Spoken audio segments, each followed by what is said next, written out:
Mesdames et messieurs, le ton monte entre l'Iran et les États-Unis d'Amérique. Les hautes autorités iraniennes ne sont pas prêtes à céder aux caprices maléfiques, aux multiples menaces, aux multiples propositions indescriptibles que Washington vient d'envoyer du côté de l'Iran, plus précisément à M. Ayatollah Khamenei.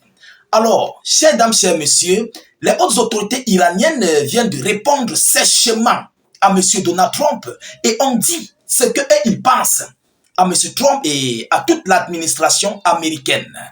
Incessamment, nous avons abordé un sujet où Washington avait envoyé une lettre aux hautes autorités iraniennes pour aller sur une table de négociation pour imposer à l'Iran de ne pas faire sa conception de nucléaire.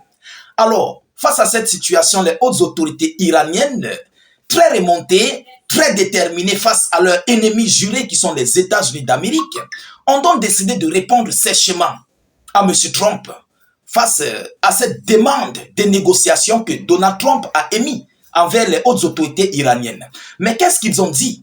Qu'est-ce qu'ils ont relayé comme information? Qu'est-ce que les hautes autorités iraniennes viennent de nous déclarer ces dernières heures? Alors, mesdames, mesdemoiselles et messieurs, vous vous souvenez, je vous avais dit que ça serait une entrée. La négociation de paix entre l'Ukraine et la Russie se transporte désormais du côté du Proche et du Moyen-Orient. Je vous avais dit cela ici. J'avais dit cela ici et vous commencez maintenant à comprendre. Pendant que les négociations veulent se passer du côté de l'Ukraine, au même moment, les négociations se déroulent du côté du Proche et du Moyen-Orient. Tu me donnes là-bas, je te cède là-bas. Tu durcis là-bas, je durcis là-bas. Entre la Russie et les États-Unis d'Amérique. C'est ce qui se prépare à descendre, à être sur le terrain. Maintenant, vous allez comprendre que état d'urgence, je vous disais quelque chose qui était vrai. Mesdames et messieurs, alors voyons voir ce que l'Iran nous dit en profondeur. Vous savez, c'est dans la profondeur de l'information qu'il y a la réelle information. Mettez beaucoup de j'aime, partagez la vidéo au maximum. N'hésitez pas, s'il vous plaît, de mettre suffisamment d'avis en commentaire et abonnez-vous pour ne plus rater la page, pour ne plus rater nos vidéoconférences, pour ne plus rater nos prochaines actualités. C'est très important. Ce n'est pas payant, c'est gratuit. Alors, qu'est-ce qu'ils disent? Si Trump veut négocier, qu'il lève d'abord les sanctions contre l'Iran. Les conditions.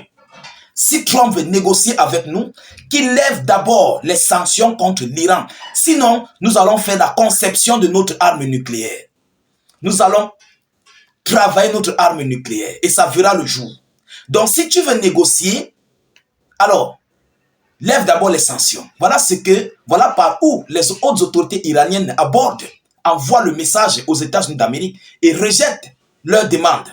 Alors, mesdames et messieurs, une lettre de Donald Trump a été transmise à l'Iran par l'intermédiaire d'un diplomate émirati.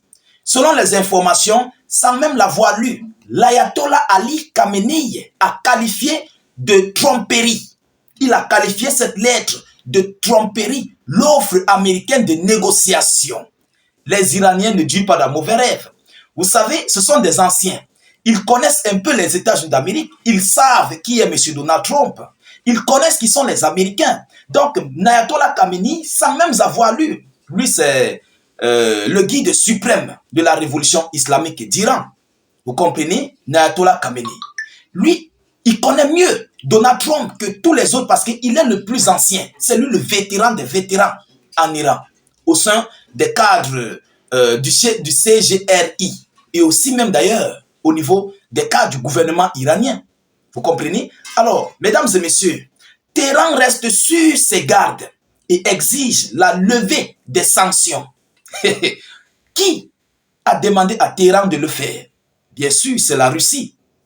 Ah oui, mesdames et messieurs, lorsque M. Zelensky s'était rendu du côté, comment dirais-je, du côté de Washington ce vendredi, en même temps, Sergei Lavrov s'était rendu en Chine. Et au même moment, monsieur, comment il dit, Sergei Lavrov, il voulait dire, l'ancien ministre de la Défense, là.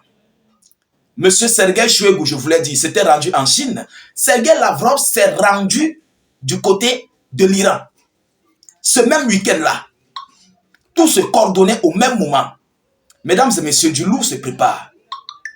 Vous comprenez? Et net après ces rendez-vous, après tout cela, l'Iran impose, conditionne les États-Unis d'Amérique. Qu'est-ce qui s'est réellement passé? Qu'est-ce que la Russie a dit à l'Iran? Qu'est-ce que la Russie est allée dire à la Chine face aux États-Unis d'Amérique contre l'Iran? C'est là où vous allez comprendre que ces négociations de paix, je vous le dis encore, du côté de la Russie et l'Ukraine, seront faites au même moment, seront coordonnées au même moment et aux conditions, aux multiples conditions des deux parties, de toutes les parties en fait, dans le même cadre. Et tout doit être écouté et exécuté comme ils le veulent pour aller sur une table de négociation ou bien mettre terme au conflit russo-ukrainien. M. Donald Trump serait obligé de finir aussi au même moment avec le Proche-Orient. Mesdames et messieurs, on va aller en profondeur. Nayatollah Khamenei dit quoi? Il invite l'invitation du président américain à négocier avec l'Iran est une tromperie de l'opinion publique. Il dit c'est une tromperie de l'opinion publique.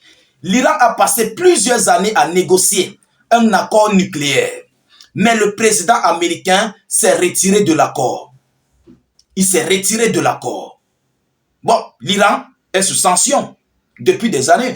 Bon, ils sont indépendants d'eux-mêmes. Qu'est-ce qu'il faut faire? On fabrique nos armes et on attend. Lorsqu'ils viendront négocier. Et là, nous allons voir ce que nous allons mettre sur pied. C'est ce qui se passe, c'est ce qui s'est passé. Alors, mesdames et messieurs, les négociations avec le gouvernement américain actuel entraîneront plus de pression anti-iranienne, a déclaré M. Nayatollah Khamenei. Donc, ils restent fermes sur leurs décisions, ils restent concentrés sur leurs déclarations et ils restent prudents face aux États-Unis d'Amérique qui veulent négocier. Oui, Washington veut négocier. Pourquoi Washington veut négocier? Alors, évidemment, l'Iran possède déjà du nucléaire. Voilà où la chose profonde se cache. L'Iran possède déjà du nucléaire. C'est pourquoi Washington veut négocier. Mais si les États-Unis d'Amérique n'ont pas peur de l'Iran, pourquoi ils vont négocier avec l'Iran? Pourquoi? Qu'est-ce qui va leur faire avoir peur de l'Iran pour venir négocier avec eux? Sachant que l'Iran ne pèse pas. Grosse question. Grosse question. Alors, si Washington veut négocier, c'est qu'il y a quelque chose derrière, mais qui n'est pas encore officialisé, officiel aux yeux du monde. Oui, mesdames et messieurs, on avait vu ici tous ensemble, on avait élaboré des vidéoconférences où l'Iran avait des centres d'hébergement de l'uranium enrichi, qu'ils enrichissaient dans les bols. Oui, dans les flacons, on avait vu, on avait fait une vidéoconférence ici. Oui, mesdames et messieurs. Alors, et leur uranium enrichi, je crois que c'était à 70%, 80%, quelque chose comme ça. Allez voir sur Google, vous allez voir. Allez regarder sur Google. Donc, depuis l'an passé jusqu'à aujourd'hui, c'est déjà plein. Tout est à travailler. Tout est propre. Est-ce que vous comprenez? Alors, voilà la situation où le monde entier fait face. Mesdames, mesdemoiselles et messieurs, nous sommes en train de nous conduire vers une situation très, très difficile, très, très critique.